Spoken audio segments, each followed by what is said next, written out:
प्रमद बर' सार गुफुर हालामनि सिमलगुरि बिटिआरनि सिमाया 15 आगस्टनि सिगां जानो गोनाङा बोरो सानसे समाव गुफुर हालामनि माखासे जारिमिनखौ लानानै प्रमद बर'आ बिखा फोरदाननानै माखासे खोथा बुंदोंमोन।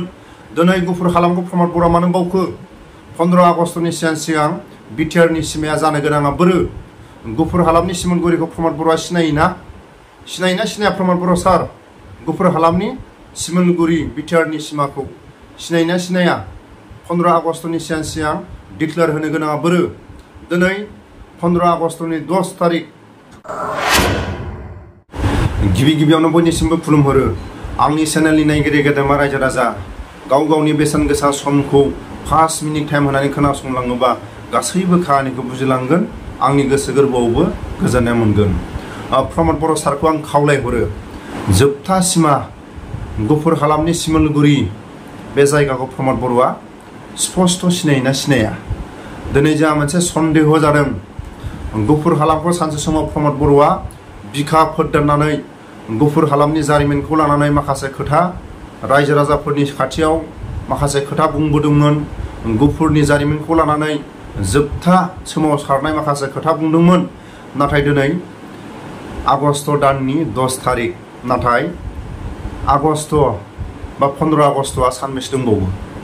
दिनै सोरखौ बुंनो? इउपिपिएल सरकारखौ बुंनो ना प्रमद बर'खौ बुंनो? नाथाय इउपिपिएल सरकाराव जायफोर गेदेरमा दैदेनगिरिफ्रा बिथांमोना गुफुर हालामखौ स्पष्ट सिनायोना सिनाया? आरो सिमलगुरि जोबथा बिटिआरनि सिमा जानो गोनां बेखौ जायफोर बिथांमोना गादियाव दं, जाय गेदेरमा दैदेनगिरिफ्रा इउपिपिएल सरकाराव दं, बिथांमोना गावसिनि गोहो खुंथायखौ लानानै स्पष्ट गुफुरनि रायजो राजाफोरखौ अननाय दंना गैया? सनितपुर डिस्ट्रिक्टनिफ्राय फैनांगौ बेबायदि खावलायनाय प्रमद बर'नि खुगायाव गैया।